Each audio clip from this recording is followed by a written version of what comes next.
realize this was up. I'll move it out.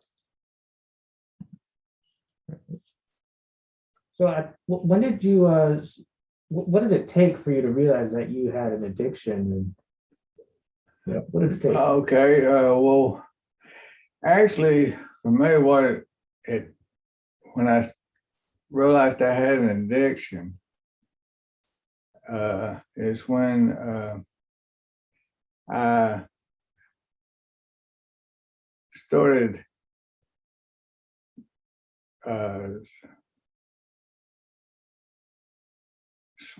when I started smoking cocaine. I started cooking it up and making rocks and smoking cocaine. That's when and because that really took me down quick, and I started hanging out with people, and I was still trying to sell drugs at that time. And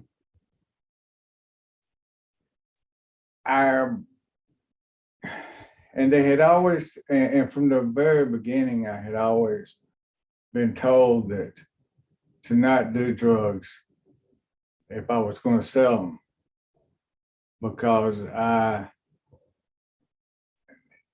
see what they meant by that now. Well, then, later I saw what they meant by that was, if you're going to try and sell drugs, you can't really do drugs because the doing interferes with the selling. You wind up becoming your best customer because you can't sell your drugs. You wind up doing all your drugs, and you get in trouble with people. You can get in trouble with people because you're not being able to pay. You at first you're able to pay for your drugs, but then you don't make no money off of them, so you get in debt with the people that you are buying the drugs from, and that can be dangerous. And that's when I even got shot because I was in the wrong place at the wrong time, trying to sell drugs and doing drugs, and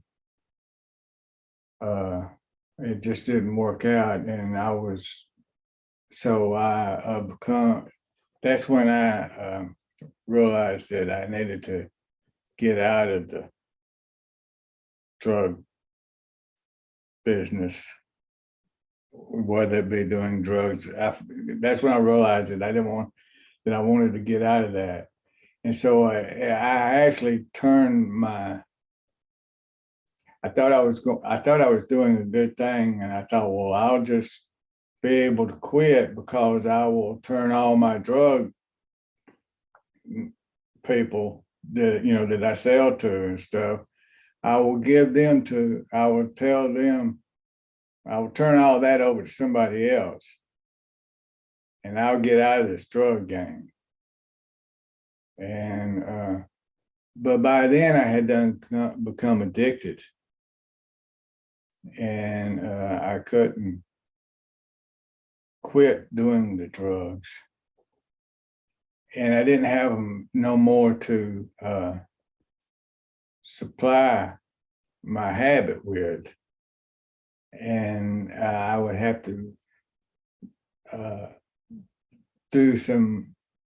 I would have to try and get drugs any way I could, and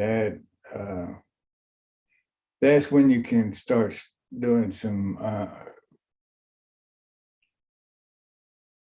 terrible stuff, because you can start stealing to get money for drugs and start pawning things to get money for drugs, and you wind up losing everything you got because you either pawn it or you get locked up for stealing, or even worse, you steal you get caught stealing the drugs from the people that you're dealing with, and that isn't the people that you want to be stealing drugs from, money from, or anything.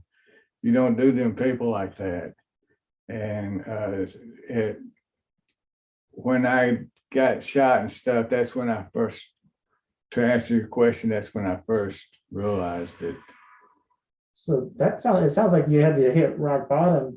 You pretty much do. That's what it is. It's you kind of Yeah. like hit rock bottom. At least I did. Yeah. I had to hit rock bottom before I realized that I needed to wake up. That's when Master Yogananda, that's when Yogananda came into my life. And what age was this? Well, that was when I was about 35 years old. So you had after you became an adult and you got your own place for about 15 years, it sounds like you were dealing drugs. Yeah, Yeah, something like that. Yeah. I see. So when if you could talk to someone else now who is on this path of doing drugs, do you think you can shake people enough to get them to stop, or do you feel like people have to see the path for themselves before they try and get out of it? Well, they have to, a lot of people have to. That's why I go to AA, because I feel like that's my calling to go to AA, is to, because I have lived this lifestyle, that lifestyle of the drugs and the alcohol. I have lived that lifestyle, and I can help others, people try and avoid that lifestyle. And some of them do have to hit rock bottom like I did. But some of them can actually, what you might say, read the writing on the wall, hear what I have to say, and avoid that rock bottom. Because but they still have to hit a rock bottom of some kind. But their rock bottom and my rock bottom can be different. If you're able to read the writing on the wall, your rock bottom don't have to necessarily be as dramatic as mine. And mine didn't have to be, like, for instance, I didn't actually die. And some people actually don't make it. Some, because of the rock bottom they have to hit, or they don't hit until they really suffer and either get put in, if they're lucky, they go to jail. If they're not lucky, they don't even make it to jail. They wind up in the morgue. So during those 15 years, did you notice the effects of the drugs on your body? Did you? Well, now I do. At that point, no, because at that point you're kind of like you see yourself as invisible. Like I can do anything, and it may the way I looked at it is, well, it may affect them, but it ain't going to affect me. They might, when I would see somebody that had been through the lifestyle that I had been through, and they were kind of like old and their bodies were beaten up and stuff, I would think, well, that might happen to them, but it ain't gonna happen to me because I was like Superman or something. But now that I can look back on that too, I can see where a lot of the health problems I have now is because of the way I treated my body by not going to the doctor and actually getting bullet, having a bullet in. I still got a bullet in my side right now because, and that could have ended my life because, it come pretty close to paralyzing me because it was right in my spine. So I could have been paralyzed, but luckily I wasn't. So do you want to talk more about actually getting shot? Well, that happened when I was that happened when I was trying to buy drug. I mean, I was trying to buy drugs because I had done sold some drugs to some people, but I knew they had drugs, and I was needing some for my habit. So I went back, like in the projects at 1 o'clock in the morning or something, I don't even know what time it was, probably 1, 2, something like that. And I went back to buy some drugs, and the guy and me and another guy went, and we was in his truck, and we went to and we were the guy come up to the truck to sell us the drugs, and this guy that I was with pulls out all the money, a big wad of money out of his pocket, and said, "Well, we want to buy some of them drugs back." And I knew right as soon as he pulled that money out that was the wrong thing. He shouldn't have done that, because the guy saw that money and said, "Well, you're going to give me that money, don't you?" And the guy said, "Well, give me some drugs and some coke." And the guy says, "Well, I ain't going to give you no drugs, but you're going to give me the money." And he pulled the gun out, and he pointed it between and I was sitting on the passenger side, and this guy was driving his truck. And the guy at the window, the guy robbing us, put the gun in front and between my eyes, and pulled the trigger, and it misfired. And it was like it happened in slow motion. I saw the chamber, the bullets turn, and it go click, and it didn't go off. But it really scared the guy that I was riding with, and he grabbed the gun, the barrel of the gun, and the guy that was doing the robbing pulled the gun out of his hands, stepped back, fired again, and it went into my side. And that's the bullet I still got in me. And it went through my arm, into my side.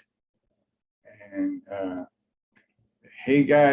this guy that I was with had been doing some drugs too. And so he wasn't thinking very clear. Obviously, that's why he pulled all the money out and let the guy see it. And he pulled the gun out. He started chasing the guy down the sidewalk with a stick.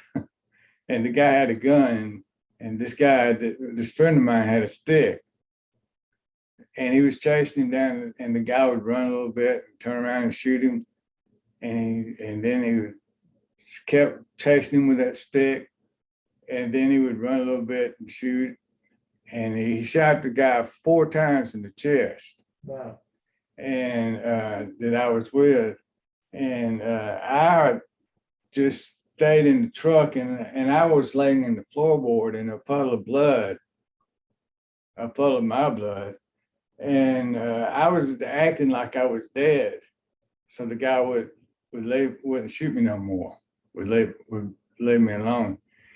But the guy that I was with started chasing him down this road, and got shot four times in the chest. And then give up and come back to the truck, got in the truck, and we took off, and we was going down to the hospital. And because I had let him know that I was still alive, and he was taking me to the hospital. And he didn't even know that he had been shot 4 times in the chest. And I looked up and his shirt was just covered with blood. And I said, "You've been hit," and he looked down and he said, and he just fainted right there, he started to faint.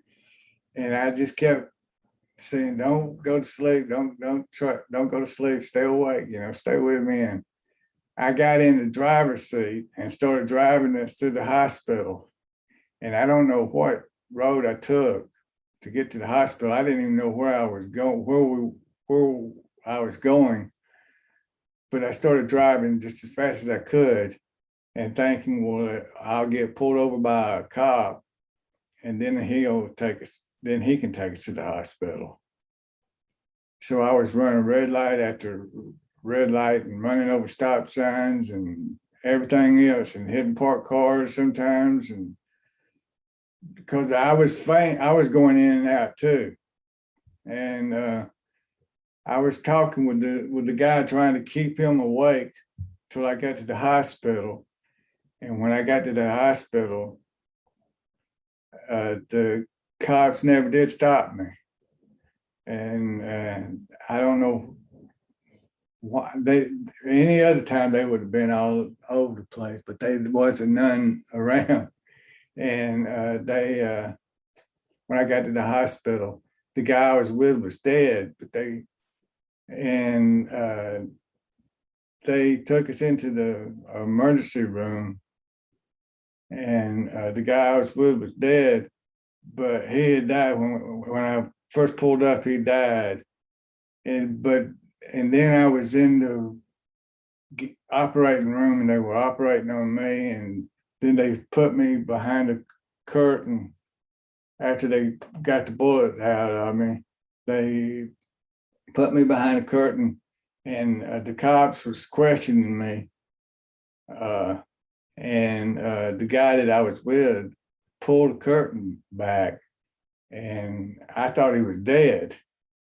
And I about fainted right there, because this guy that was supposed to be dead was still alive. And he said, "Tell him everything, Rick." And I said, "Oh my gosh, what are you doing?" And I told them everything, but they wasn't interested in the drugs. They were interested in the guy that had shot us had just killed a cop. That was the cop's gun that he shot us with. And he had just killed that cop that he got the gun from. And they was interested in arresting him for killing the cop. So he had killed a cop before you guys? Before he shot us. I see, wow. He had killed a cop. And that's what saved me. As selfish as that sounds, that's what saved me from getting locked up for the drugs. Was they were just interested in finding out where he was so they could go arrest him because he had just killed their friend, And so they went and got him and arrested him and charged him, and they got him for murder and killing a cop,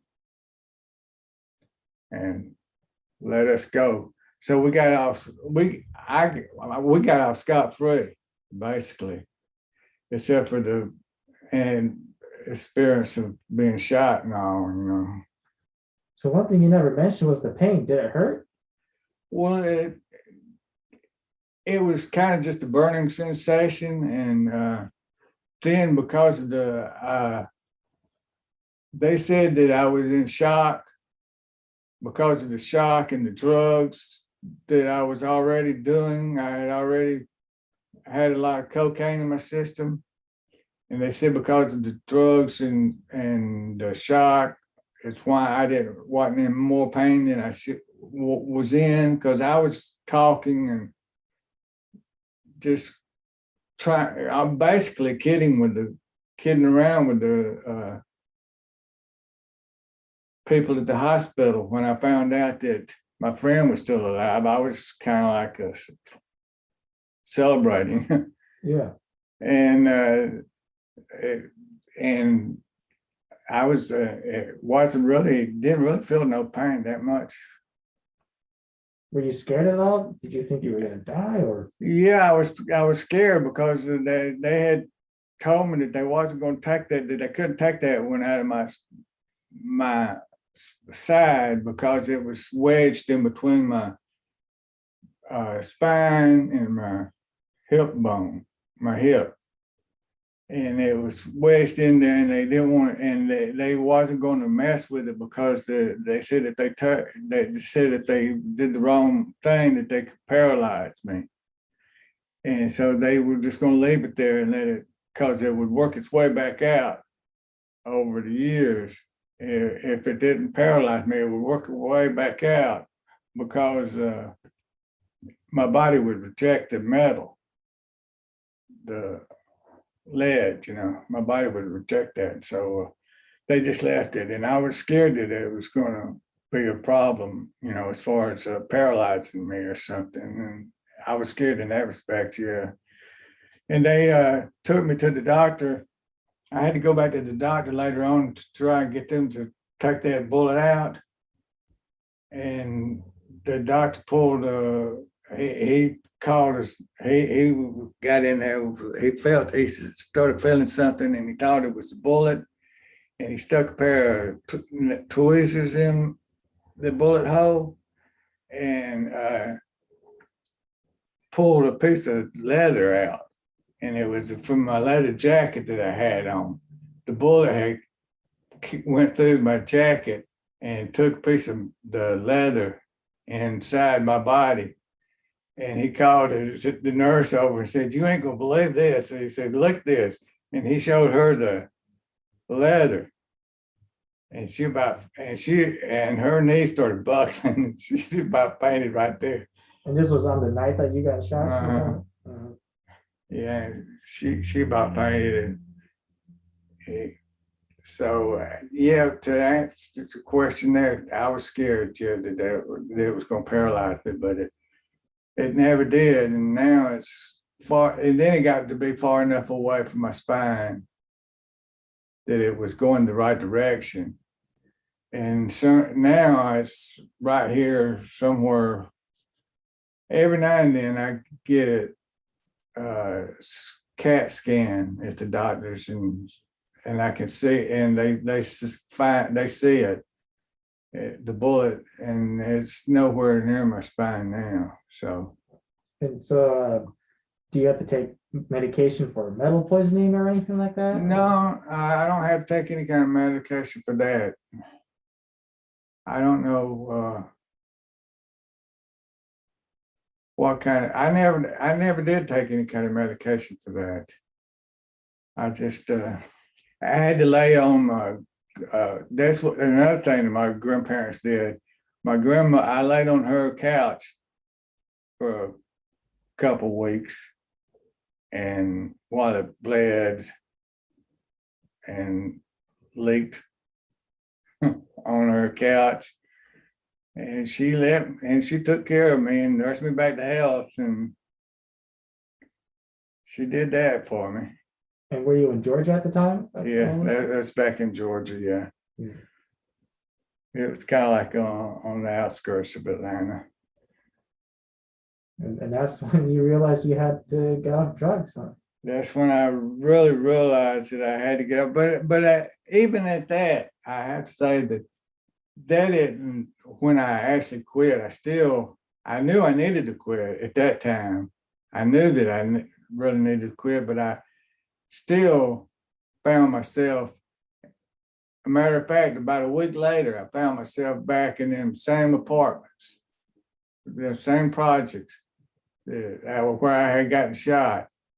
And I was in the same projects trying to buy some cocaine.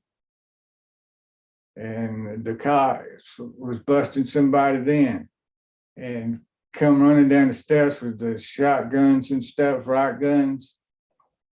And I thought that they was coming after me. And I jumped into somebody's apartment and couldn't find out they were going to the people downstairs, and they were busting the apartment right down below me, and so they wasn't coming for me. But it scared me. Yeah.